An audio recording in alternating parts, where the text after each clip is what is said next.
December 10th, 2020, ABC Evening News, and I just want to point out that the news has changed. Everything about this news story has been strategically written. It's like it's been written by lawyers and people who just were so against Trump that any story about Trump has to be worded using words like baseless, false accusations, long shot legal challenge. Well, if the media had done their job and just investigated basic aspects of the vote, okay? Was chain of evidence broken? This is a common legal term. And what it means is when the ballots are moved from place to place, it has to be documented. So if a van shows up at 3:30 in the morning with 50,000 ballots when the voting location is actually closed, not voting location, where the ballot counting location is actually closed. And unless the drivers and all the people in the truck were mixed Republican and Democrat, it would be a clear violation of chain of evidence. This is a topic that the media could cover, and they chose not to.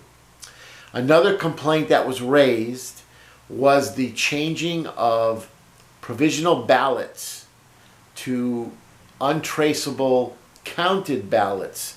The reason provisional ballots are made is, let's say somebody voted by mail 3 days earlier, but their vote hasn't been counted yet. So they go, hey, my vote never got counted and I want to make sure my vote counts. I want to vote. So they're given a provisional ballot. The ballot is set aside and is only counted if the other vote never materializes. But if you convert that vote from a provisional ballot to an untraceable ballot, and then it turns out that person's original vote did get counted, they just cast 2 votes. This too could have been researched, and it was not by the media. They had a month to do it, and they didn't do it. Then there's ballot harvesting.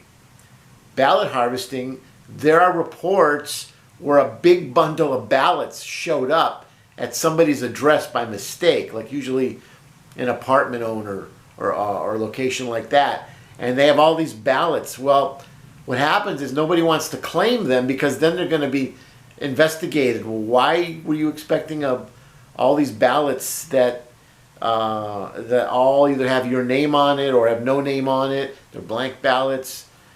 This too could have been investigated, and it was never investigated. So there were issues the media could have investigated and chose not to. That is the real story. Instead, this story will focus on, well, Trump lost by 7 million votes.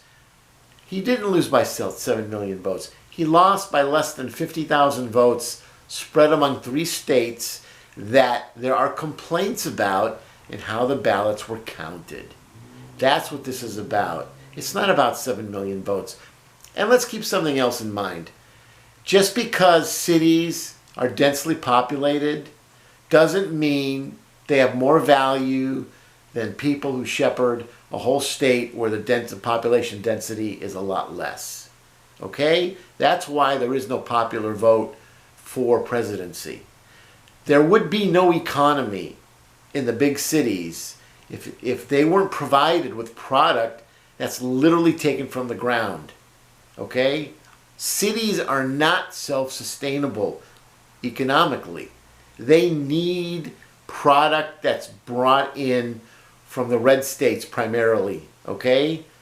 That's the way it is. So if you're in a city and you need food for your restaurant, it's going to be grown primarily in a red state where the population density is less. That product is taken to the restaurant does their magic, they escalate the price by a factor of 10, so that economically it looks like they're creating more value, and they may be, but the food came out of the ground. The power came out of the ground. Even making solar panels, where do you think the panels are made? They're actually made from products taken out of the ground. So the idea that they can keep mentioning 7 million more voted voted for Biden when the reality is it was less than 50,000 votes over controversial actions taken regarding counting the vote, specifically in cities that had protests all summer long related to the George Floyd tragedy, even though there were other police encounters that were then used to fan the flames even more, and some of them happened in the very states that are now in the middle of the controversy. So they'll then talk about conspiracy, how they're calling it's not a conspiracy. The conspiracy may have been to use George Floyd, which I think was a murder one, and then start making every other story. Isn't it interesting how Atlanta had their own George Floyd, only it wasn't, but it was portrayed as being like a George Floyd. Milwaukee, Wisconsin had their own controversial case that was treated like George Floyd when it wasn't.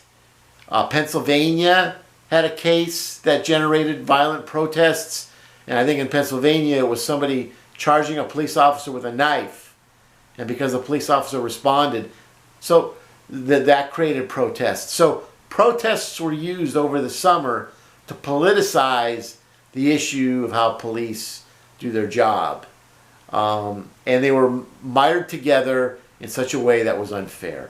George Floyd was its own case. Like I said, I think that was murder one. But then all these other cases were packed in with George Floyd that were not like George Floyd. That's a conspiracy to do that, and that was done over the summer. So everything they say in the story to try to refute what Donald Trump is doing just shows their own bias. Listen to them use the word baseless. They're baselessly using the word baseless to describe Donald Trump and his efforts. Numbers. The images making news today. President Trump hosting another holiday party inside the White House. And tonight, the 106 Republicans in the House now throwing their support behind the latest legal challenge to try to overturn the election President Trump lost by 7 million votes.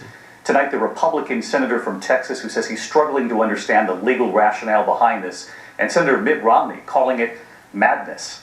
Here's Mary Bruce. On the nation's deadliest day of the COVID crisis, President Trump hosted a packed holiday party inside at the White House, ignoring both the science of the virus and its deadly toll. Now, that's not fair either, because what has happened with the coronavirus is any attempt to try to get any kind of testing done in the early stages of COVID, not once a patient is in the hospital and dying, but when they're in their 14-day quarantine as preventative, has been shot down. Anytime Trump tried to bring anything up about doing something early on for COVID-19, he was attacked. He was attacked for asking questions about COVID-19 at a White House briefing at one point. So if you're a doctor and you have a patient in the ER who's dying from COVID-19, and 6 weeks earlier you told them they needed a home quarantine for 2 weeks. Oh, by the way, I'm not going to give you any kind of treatment protocol or any advice of any kind, and I can't even give you any kind of drugs that might work because we had to create an agenda, or not we, but somebody above us in the media created an agenda where any potential drug that might work in the early stages cannot be discussed if it does not work in the later stages. So the media and the medical community took it upon themselves to not endorse anything that could not save a dying patient who's dying from COVID-19, even if that same patient could have been possibly saved or had less of a reaction if something had been done when they were in home quarantine. Think about that. It's really an issue that they have avoided. The president is also ignoring the reality that he lost to Joe Biden by more than 7 million votes. So, they've now mentioned 7 million votes twice within the first 30 seconds of the story, but they refuse to mention that Trump actually lost by less than 50,000 votes in 3 states that apparently had questionable ballot counting tactics and actions. Votes and is brazenly calling on the Supreme Court to overturn the election. If they have wisdom and if they have courage. It's not overturning the election. It's questioning the election, questioning things that were done, and having them analyzed, something the media refused to do. We're going to win this election, you know what? Republican attorneys general in 17 states are backing him up, joining the Texas AG and asking the Supreme Court to invalidate the results in 4 states Trump lost: Georgia, Pennsylvania, Michigan, and Wisconsin. The brief they submitted riddled with factual inaccuracies and conspiracy theories. Again, anything can be a conspiracy theory if nobody is going to investigate it. That's the scam. Nobody investigated the media during the summer, when they were literally comparing a gentleman who was on probation, drunk, fallen asleep in his car. And then he eventually all of a sudden grabbed the taser from the police officer, shot the police officer, started running away, and because the police officer returned fire, that was deemed the same thing as what happened to George Floyd. They were about as opposite as can be. That's a conspiracy right there. When the media will clump together events that don't belong together, that's a conspiracy. Trump is also pressuring members of Congress to sign on. Republican Congressman Mike Johnson telling his colleagues Trump will be taking names and is, quote, anxiously awaiting the final list to review. And tonight, Trump's troops are falling in line. In an extraordinary move, 106 House Republicans are now supporting the suit and calling for the will of the people to be overturned. Okay, they're right there, just more malarkey. It's not the will of the people, it's the will of doctored votes that nobody will investigate to see if it was possible that doctored votes were used to win the election. Not in the millions, but in the hundreds of thousands, which could have been done. There was plenty of time to do it. That's not overturning the will of the people. That's overturning potentially fraudulent vote counting actions. I want to rewind this because there was something else she said. Overturn. Move. 106 House Republicans are now supporting the suit and calling for the will of the people to be... Right, so keep this in mind. If 10 Republicans had supported it, they would have been mocking Trump. But because 106 support Trump, they're Trump's troops. Do you see? No matter what happens, it's going to be painted in a way to make Trump look like he's unreasonable or in the wrong. People to be overturned. But Texas Senator Republican John Cornyn is not on board, saying he's, quote, struggling to understand the case. Mitt Romney summing it up in just one word. Madness. It's a simply madness. Well, Romney's going to be your go-to guy because him and Trump are on opposite ends. That's the way it is. So that doesn't mean anything. Now, the support that the president is getting from Republicans just goes to show Trump's grasp on the Republican Party, even as he... See, they're making it about Trump. They're not making it about the issue. They're not making it about the possibility that, in fact, illegal things went on. This has been the most stunning example in a stunning year of manipulation of the media by who I don't know. Apparently, we have like 7 people in the world who control all the media, and they've just made their decisions that they're going to now beat forward their view of the news and have their reporters use talking points that have been assigned to them. These are reporters who are following talking points, not doing investigations. Even as he is leaving office, Trump made it clear that he was going to be keeping tabs on who backed him up in this effort. And we have seen a real fear from Republicans in the past that the president could retaliate. And now tonight, a majority of House Republicans are endorsing this baseless effort to overturn... There's the word baseless. Sometime when you're bored, type in baseless and Trump and see how many articles have been written that baselessly accuse Trump of baseless actions. This was a baseless use of the word baseless. Overturn the election results, but the states are fighting back. In a blistering rebuke tonight, the Pennsylvania Attorney General calls the case, quote, moot, meritless, and dangerous. David. All right, Mary Bruce tonight.